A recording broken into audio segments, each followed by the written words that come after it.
Good morning. कल हमने प्रश्नावली 1.1 के 6 सवाल कर लिए थे। तो सवाल नंबर जो हमने पहले सवाल का दूसरा क्वेश्चन किया था वो क्वेश्चन कुछ इस तरह से था, ठीक है। इसमें हमने ये स्टेप भी की थी, आप लोगों ने किसी ने ध्यान नहीं दिया। कल हमने इसमें थोड़ी सी मिस्टेक की थी। मिस्टेक क्या थी? वो ये थी कि यहाँ पे हमने 35 का भाग दिया 420 में, तो भाग जाता है 12 बार। भाग कितनी बार जाता है?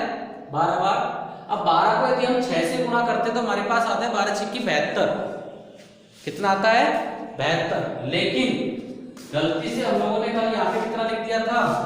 यहाँ पे हमने लिख दिया था 78, जिसकी वजह से हमारा जो टोटल आया था 6 से बढ़ गया था, ठीक है।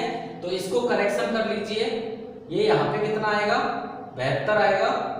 और 72 के बाद हम लोग लिख देंगे बाकी सारी चीजें। तो जब इनको टोटल करेंगे तो हमारे पास आएगा -165/420। और -165/420 को आप लोग 15 से काट सकते हैं। ऊपर की संख्या 165 में 15 का भाग देंगे तो आपका 11 बार जाएगा। तो ये 11 आ गए। 420 में 15 का भाग देंगे तो 28 बार जाएगा। तो आपके पास आंसर आ जाएगा -11/28, ठीक है। ये करेक्शन आप लोग सभी लोग कर लीजिएगा। नेक्स्ट हम लोग आगे बढ़ते हैं। हमारे पास है क्वेश्चन नंबर 7। क्वेश्चन नंबर 7 में आपको लिखा गया है, बताइए कौन से गुणधर्म की सहायता से आप 1/3 गुणा 6 गुणा 4/3 गुणा को 1/3 गुणा 6 गुणा 4/3 के रूप में लिख अभिकरण करते हैं। मतलब आपको जो दिया गया है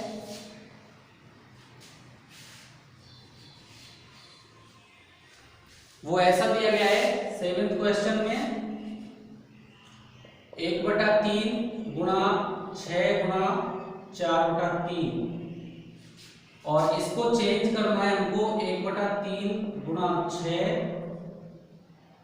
गुणा 4/3। तो आप लोग अगर इसको ध्यान से नोटिस करें तो आपको आंसर साफ साफ दिखाई देगा। आपको याद कीजिए, मैंने साहचर्यता गुणधर्म बताया था। साहचर्यता गुणधर्म में मैंने आपको क्या बताया था? मैंने आपको यही बताया था साहचर्यता में कि अगर आपके पास एक नंबर दिया जाए जैसे कि a गुणा b गुणा c, पहले इन दोनों को लिख दो और या फिर आप पहले इन दोनों को गुणा कर दो। ऐसा ही आपको साहचर्यता में मैंने बताया था कि आप इनका क्रम किसी भी रूप में कर सकते हैं। पहले ये ब्रैकेट का मतलब होता है कि पहले हम इन दोनों को गुणा कर रहे हैं। यहाँ पे ब्रैकेट का मतलब है पहले इन दोनों को गुणा करेंगे, फिर जो भी रिजल्ट आएगा उसके साथ इसको गुणा करेंगे। यहाँ पे पहले इन दोनों को गुणा करेंगे, फिर जो रिजल्ट आएगा उसको 4/3 के साथ गुणा करेंगे। तो ये जो गुणधर्म है हमारे पास, ये गुणधर्म है साहचर्यता गुणधर्म। तो आप लोग यहाँ पे लिख देंगे सहचर्यता गुणधर्म की सहायता से। क्वेश्चन नंबर 8 क्वेश्चन में आपको दिया गया है, क्या -1 सही 1/8 का गुणात्मक प्रतिलोम 8/9 है? क्यों अथवा क्यों नहीं? मतलब आपको सबसे पहले संख्या दी गई है, इस संख्या का गुणात्मक प्रतिलोम निकालना है, ठीक है। तो देखिए आपके पास संख्या -1 सही 1/8। तो सबसे पहला काम कीजिए, इसको भिन्न संख्या में बदल दो। अभी जो आपको दी गई है किसमें? मिश्र भिन्न में। तो इसको भिन्न में बदलेंगे तो 8 × 8 = 9/8। आपके पास संख्या कौन सी आ गई? -9/8, ठीक है। अब आपसे कहा गया है कि इसका आपको क्या निकालना है? प्रतिलोम। क्या निकालना है आपको?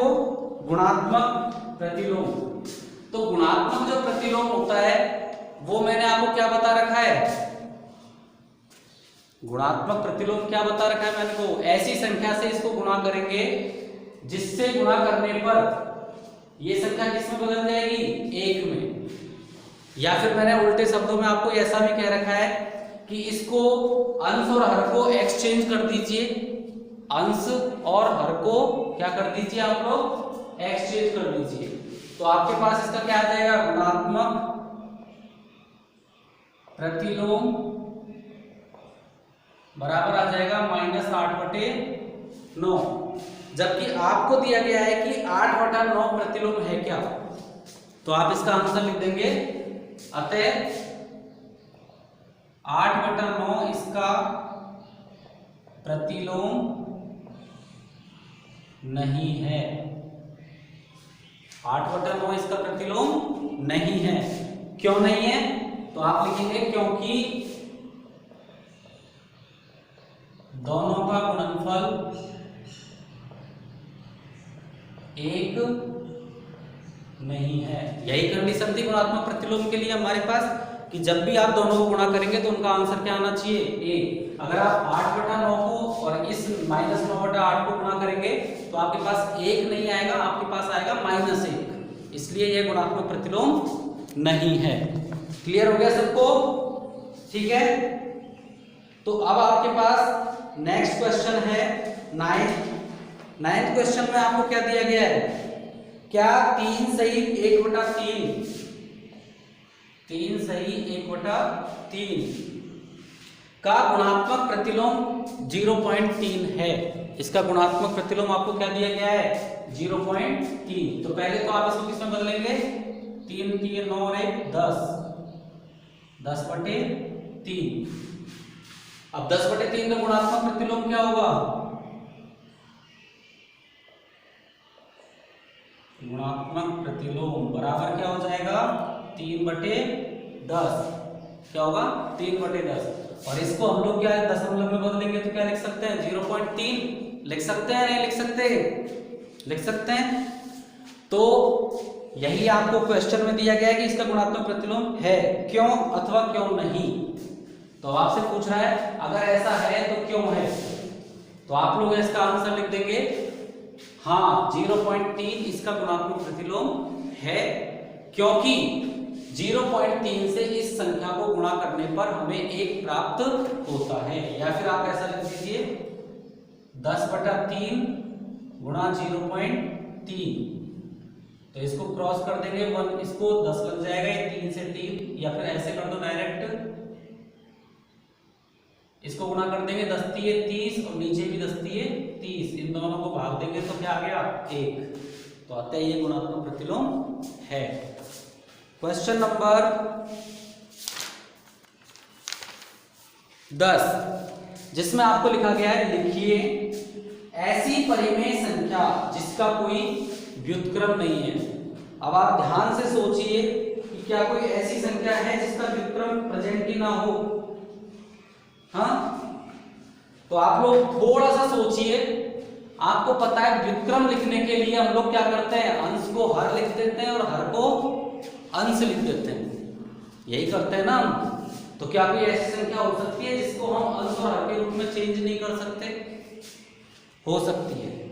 कैसे? देखिए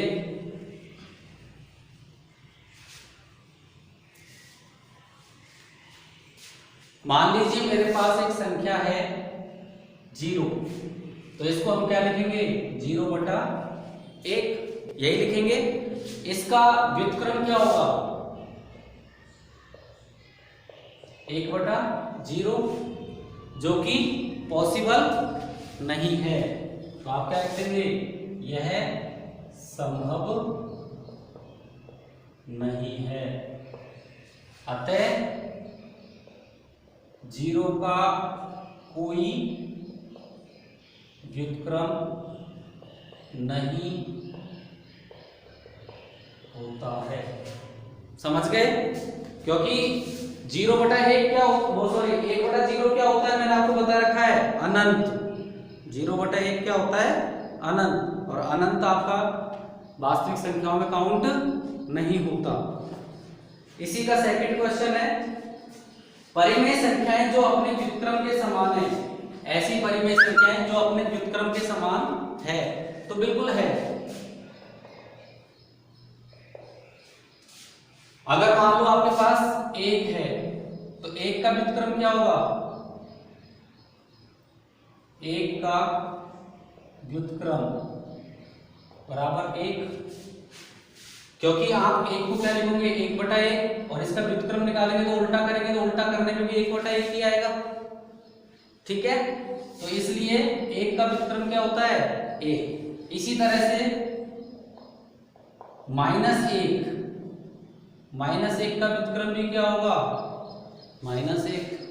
इसलिए 1 और -1 आपके पास दो संख्या ऐसी होती है जिनका व्युत्क्रम भी वही होता है।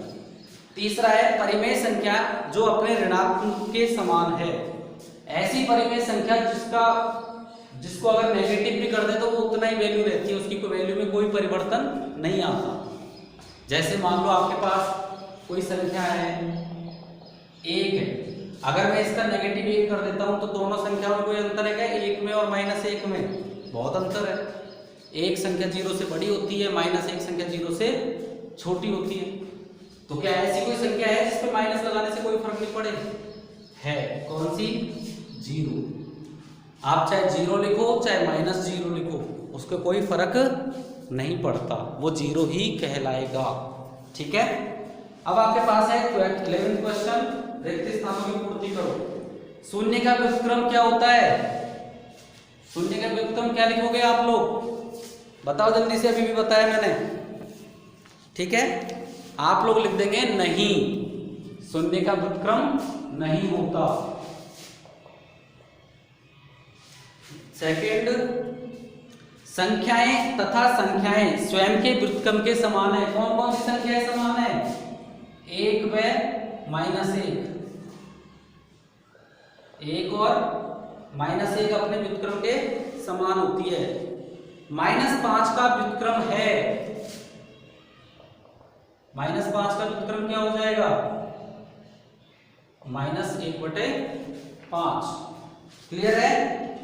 चौथे क्वेश्चन में आपको दिया है 1/x, x not equal to 0 का व्युत्क्रम है।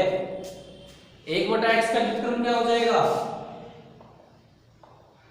x/1 बराबर x, ये लिखेंगे। पांचवें में दो परिमेय संख्याओं का गुणनफल हमेशा क्या होता है? परिमेय संख्या ही होता है।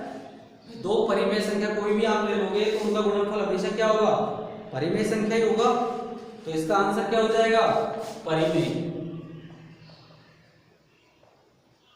और इसका लास्ट है इसका, किसी धनात्मक परिमेय संख्या का व्युत्क्रम।